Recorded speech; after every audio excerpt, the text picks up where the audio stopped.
आपल्या जत शहरामध्ये पहिल्यांदाच सर्व पाळीव प्राणी कुत्रा, मांजर, गाय, म्हैस, शेळी, मेंढी, कोंबड्या, वराह आणि इतर पाळीव जनावरांची औषधं व संसाधनं मिळण्याचं एकमेव ठिकाण शिंदे मेडिकल आणि शिवशंभू पेट शॉप जत। इथे मिळतील श्वान आणि मांजरींसाठी नामांकित कंपनींचं फूड, आवश्यक साहित्य आणि सर्व औषधं, गाई म्हशी आणि संकरित गायींसाठी दूध वाढ करणारे उच्च दर्जाचे कॅल्शियम लिक्विड आणि पावडर, शेळ्या मेंढ्यांसाठी जंत निर्मूलनाची औषधं आणि पोषक सप्लिमेंट्स, वासरं, कोकरं, पिल्लं यांची निरोगी वाढ होण्यासाठी खास औषधं आणि सल्ला।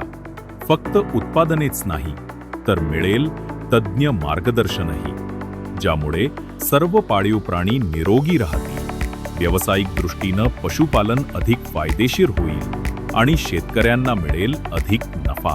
तर लक्षात ठेवा, आपल्या सर्व प्राणी आणि पाळीव जनावरांसाठी एकच विश्वासार्ह नाव शिंदे मेडिकल आणि शिवशंभू पेट शॉप जत। पत्ता राजे महाराणा प्रताप चौक, सातारा विजयपूर रोड, जत। शिंदे मेडिकल आणि शिवशंभू पेट शॉप, निरोगी प्राणी, आनंदी जीवन।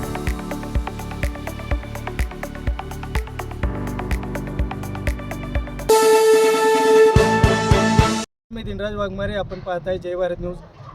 संपूर्ण महाराष्ट्र, कर्नाटकासह अनेक राज्यातील लाखो भाविकांचं श्रद्धास्थान असणाऱ्या श्री यल्लमादेवीची यात्रा 15 डिसेंबरपासून सुरू होत आहे आणि आता आपण पाहतो आज 9 डिसेंबर आहे, तर सर्व यात्रेची तयारी सुरू झालेली आहे। मोठे पाळणे आलेले आहेत, मेवा मिठाईची दुकानं आलेली आहेत आणि असंख्य स्टॉल लागलेले आहेत। लाखो भाविक तसेच व्यापारी या यात्रेच्या दिशेने येत आहेत। यात्रा कशी असणार, कशी भरणार आणि कसं नियोजन केलेलं आहे, यात्रेत मुख्य कार्यक्रम कोणकोणते असणार, तर या संदर्भात आमचे उपसंपादक श्री किरण पाटील यांच्याकडून आता आपण माहिती जाणून घेणार आहोत।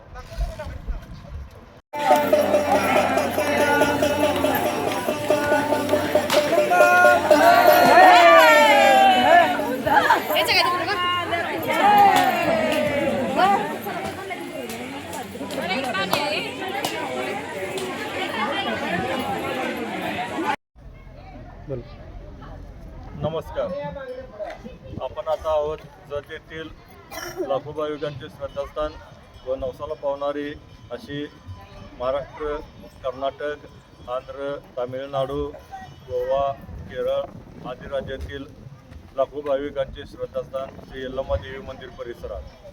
श्री यल्लमादेवी ची यात्रा ही दिनांक 15 ते 19 डिसेंबर या कालावधीत होत असून सोमवार दिनांक 15 रोजी देवीच्या गंधोटकीचा दिवस। या दिवशी देवीचे लाखो भक्त या ठिकाणी येऊन स्नान करून ओलेत्या अंगानं देवीचा गंध नेसून आपला नवस करतात।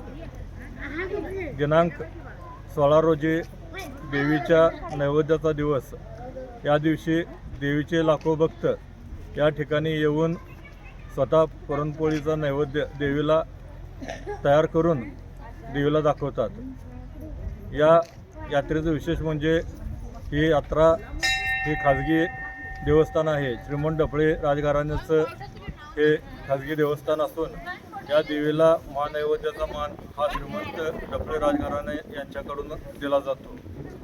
दिनांक 17 रोजी देवीची पालखी नगर प्रदक्षिणा, त्याचप्रमाणे वाड्यावर जाणे, आयर माहेर ओटी, त्याचप्रमाणे 5 मानकऱ्यांची घरं, याप्रमाणे देवीची पालखी ही जत शहरातील प्रमुख मार्गावरून फिरून परत या ठिकाणी मंदिर परिसरात येऊन या ठिकाणी 5 प्रदक्षिणा झाल्यानंतर देवीचे पुजारी हे या ठिकाणी किचात प्रवेश करतात व यावेळी जत संस्थानचे नरेश श्रीमंत शार्दूलराजे डफळे, जे यल्लमादेवी प्रतिष्ठान जतचे अध्यक्ष आहेत, हे पुढील वर्षीची यात्रा ही जाहीर करतात। यात्रेसाठी श्री यल्लमादेवी प्रतिष्ठान जतने मोठ्या प्रमाणात सुविधा उपलब्ध करून दिलेल्या असून या ठिकाणी जे वडापात्र आहे त्या ठिकाणी पाणी अडवून भाविकांना पाण्याची आंघोळीसाठी सोय उपलब्ध करून दिलेली आहे. त्याचप्रमाणे या ठिकाणी पुरेशा प्रमाणात पोलीस बंदोबस्तही मागवलेला आहे. त्याचप्रमाणे यावर्षी यात्रा ही कंजेस्टेड अशी भरणार असून यात्रेची जी काही जागा आहे त्या जागेवर मोठ्या प्रमाणात येथील धनदांडग्यांनी अतिक्रमण केल्यामुळे ही यात्रा यावर्षी सर्वांनाच डोकेदुखी ठरणार असल्याचे भाविकातून व व्यापारी वर्गातून बोलले जात आहे. नमस्कार, मी स्वप्नील सुभाष पुजारी, यल्लामादेवीचे पुजारी. या यात्रा आता 15, 16, 17पासून चालू होणार आहे. 15 तारखेला देवीचं रंग आहे, 16 तारखेला देवीचे नैवेद्य आणि 17 तारखेला खीच आहे. खीच झाल्यावर मंदिर बंद होतं आणि 18 तारखेला मंदिर आणि 19 तारखेला मंदिर ओपन होते परत. आणि यात्रेकरूंसाठी सगळी सुविधा पूर्ण झालेली आहे. आणि महाराष्ट्र, कर्नाटक, केरळ या राज्यातून येणार सर्व भाविकांचे स्वागत करतो. इथं यावेळी सगळी यात्रेसाठी सुविधा इथं पूर्ण झालेल्या आहेत. पाणी सुविधा झालेली आहे. श्री यल्लमादेवी यात्रेमध्ये दर्शनासाठी लाखो भाविक येतात. त्यामुळे यंदा दर्शनासाठी विशेष रांग बनवण्यात आलेले आहे. त्यासाठी शेड तसेच बॅरिकेड्स नव्याने बनवण्यात आले असून दर्शनाची अत्यंत सुरळीत व्यवस्था मंदिर प्रशासनाच्या वतीने करण्यात आली आहे. मंदिर परिसराच्या समोरील सर्व जागा सुशोभित करण्यात आली असून कोणतीही गर्दी व अनुचित प्रकार घडणार नाही याची दक्षता श्री यल्लमादेवी प्रतिष्ठान यांच्या वतीने करण्यात आलेली आहे. यात्रा सुरू होण्यापूर्वीच भाविकांनी या ठिकाणी मोठी गर्दी केलेली आहे. मंदिराच्या समोरील ओढ्यामध्ये संपूर्ण स्वच्छता करण्यात आली असून पाणी साठपा करण्यात आलेला आहे. यात्रेमध्ये अनेक स्टॉल्स, पाळणे, मेवा मिठाईचे दुकाने यांची गर्दी होऊ लागलेली आहे. संपूर्ण यात्रेमध्ये लगबग सुरू असल्याचे चित्र पाहायला मिळत आहे. 15 डिसेंबरपासून यात्रेला रीतसर सुरुवात होत आहे. त्यामुळे संपूर्ण परिसर गर्दीने फुलून जात आहे. सर्व स्टॉल उभारण्याला गती आलेली आहे.